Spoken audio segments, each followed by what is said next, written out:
Welcome back to a series so chismis that even your kapitbahay subscribe. In today's video mga kaunggoy, bagong chismis sa realm of social media, and this is from a big, huge social media people mga kaunggoy. It's about, sino to? Chloe? Paano mo babasahin itong pangalan na to? Chloe, basta ito yan, Di ko alam kung paano basahin yung pangalan na yan. Basta yan. Basically, siya ata yung... Ano ba siya? Jowa? Siya yung jowa ni Dudut sa Team Payaman, mga kaunggoy. And this is a very, very huge... Hindi ko to masasabing issue or chismis. Actually, matatawag ko siyang chismis, no? Chismis talaga to. Kasi wala pang sapat na ebidensya. This is all hearsay, they say, no. Wala pang... Alam nyo, yung galing mismo sa mga main characters. Wala pang statement galing sa mga pinaka-main characters na talagang yung mga first-hand shit talaga mga kaunggoy. Alright? So, I will not consider all of the things that you are hearing, reading, or watching online to be true. Alright? As of right now, hindi pa totoo lahat ng mga to, mga kaunggoy. Okay? Kasi, ano pa lang, chismis pa lang to. Wala pang sapat na ebidensya. Walang pictures, walang screenshots, walang videos, or kahit ano man. Pero, there are clues, there are hints. Pero who knows, alright? Who knows? Kasi these are social media people. Who knows? This is probably part of their master plan, mga kaunggoy. Ako, mga kaunggoy, masasabi ko lang to, okay? In the realm of social media and YouTube, okay?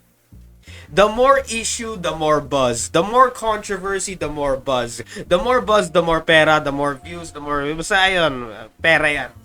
Issue, good or bad, may pera pa rin dyan, mga kaunggoy, alright?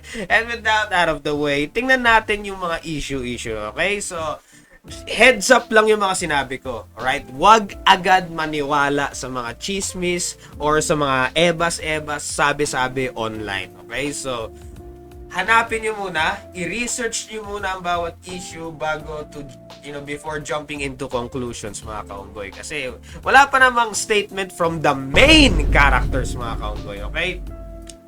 So, ayon sa interwebs and the netizens and yung mga chismosa sa sa social media, yung mga chismosa sa social media, Chloe faces cheating rumors, alright, involving a pickleball teammate. So yan pa, kaya pala may mga memes about sa pickleball, yung pickleball pa, ganito, ganyan, kaya pala. So, ayon sa Maki Chismis, so based on the word chismis, mga kaunggoy, basically, ayun, deactivated daw yung account ni Chloe sa Instagram, yara, dinilit na daw yung mga photos ni Dudut sa Instagram niya, yara.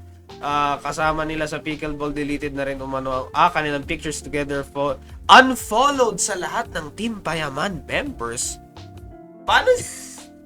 Paano kayo nagkaroon ng time para i-research lahat to? Okay, ayon sa comments, this is a big one. Pat Velasquez liked this post, right? So, ito yung screenshot. Ni-like daw kuno ni Pat Velasquez, right? So, ayan, ito po yan, mga kaunggoy. Pero, nung dinouble check ko, as of right now, no? Walang reaction si Pat Velasquez sa post na ito. So, I don't know what this person is talking about, pero wala po siya doon, alright? I double-checked it. Wala siyang like whatsoever, right? Walang react, no? Hindi ko siya nakikita dito, mga kaunggoy, alright? And, pero, here's the big thing. Sa napapansin ko, mga kaunggoy, ang daming mga... alam niyo yung mga mutual friend, meron kasi akong mga mutual friends na may connection sa mga Team Payaman, right? And napapansin ko, sila naka-like sa post na ito. And I think that is a little bit parang okay, so medyo I'm seeing a little bit of connections. Also mga kaunggoy, ayon sa mga ebas-ebas dito sa Reddit, actually sa totoo lang, yung mga chismis galing sa Reddit, take it as a grain of plankton. Hindi nga take it as a grain of salt eh. Take it as a grain of plankton. Microscopic shit mga kaunggoy. Kasi ang daming mga false shit dito sa Reddit sa totoo lang mga kaunggoy. Etong kwento ni Mediocre Hurry 7740 edited 6 hours ago. Ito yung napakahaba niyang post. Walang screenshots eh. Walang photos. Walang evidences eh. No? So, hindi ko siya paniniwalaan. I will take this as bullshit. At as of this moment, mga kaunggoy, hanggat may lumabas na mga proof, I will consider this as bullshit at the moment, mga kaunggoy. Okay? So, bullshit pa sa akin to. No, hindi totoo to lahat. Alright? As of this moment. Okay? Although may mga connections, kuno, blah, blah, blah, blah, blah, pero chinek ko nga, di na nakafollow si Pat sa kanya, besties sila nun. Ba't kaya? Oh, no! Pero si Chloe naka-follow pa sa kanila. Oh, pero si Chino, parehas sila naka-unfollow. Naka-unfollow ni Chloe. So, ang daming mga... How do you guys get the time to do all of this? To do some research to all of this? What? At sino rin kaya pinapatama ni Bien sa mga stories niya? Actually, may mga napansin ako. No? Ayon sa mga ebas-ebas online, may mga Team Payaman members daw na nagre-repost or nagla-like or alam niyo yung sa TikTok, sa Instagram, yung may repost shit. May mga nagre-repost daw no? May mga repost sila na medyo hindi ko alam kung masasabi ko aggressive, pero masasabi ko na para sino kaya alam mo yung mapapaisip ka na sino kaya pinaparinggan nila? Like, bakit nila nire-repost to? Medyo aggressive shit to. Like, what is this? Why are they reposting this? That is, lalo na pag kinonect nyo yung dots, medyo mapapaisip kayo ng, okay, that's a little sus. Gusto ko sabihin lang na, ayun nga, pag may mga online chismis, don't take it as facts kaagad. Kasi ang dami kasing mga Pilipino ngayon, may magsabi agad. Lalo na pag long post, maniniwala sila agad eh. Maniniwala sila agad. No? Lalo na pag hindi nagsalita yung other person, yung... Di ba yung mga main characters talaga sa issue, maniniwala talaga sila agad. And I'm like, what the fuck, man? Bakit kayo naniniwala agad sa mga sabi-sabi? Like, ganun kadelikado, ganun nakadali para manira ng ibang tao sa social media world, mga kaunggoy. So, napakahirap. Okay, let's get to the huge part, mga kaunggoy. Ito talaga. At least, this one is from a main character sa issue na ito, mga kaunggoy. Okay? May nagtanong sa kanya, legit ba issue na car fun? So, hindi ko lang po ano ibig sabihin. Apparently, there's something about pickleball and yung car. Like... car fun, mga kaunggoy. Apparently, merong issue doon, no? So, hindi ko alam. Apparently, merong something sa car. Hindi ko alam. Ano ba meron sa kotse na yan, right? Legit ba yung issue na car fun?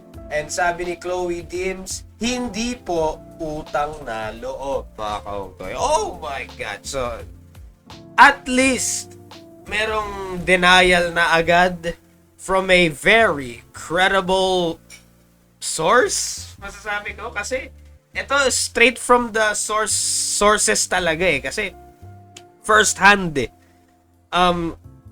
main character talaga sa issue na to. So, mas paniniwalaan ko siya kesa sa mga ebas-ebas ng iba, sa mga chismis ng iba, okay? Sa mga online detectives, hindi ko sila paniniwalaan. Mas paniniwalaan ko pa si Chloe Dims, no? If she says hindi, then I guess it's probably hindi. Baka hindi totoo yung mga issue na lumalabas. Although, masasabi ko bang nag-break sila? Maybe, probably, I don't know. Kasi that is a huge clue, right? Pag dinilit mo yung pictures ng magkasama kayo ng jowa nyo, that is a huge clue na nag-break kayo, mga kaunggoy. Alright, and what are your thoughts on all of this shit? Like, put in the comments below and let me know. Like, grabe talaga 2026. Sige pa rin ang mga issues dito, mga kaunggoy. Patuloy-tuloy ang mga issues, mga kaunggoy. Oh my God. Sana marami pang mga issue dito sa 2026, mga kaunggoy, para marami na tayong pera. The Legendary Series is going strong, and that's the bottom line, because Manong Jaira said so.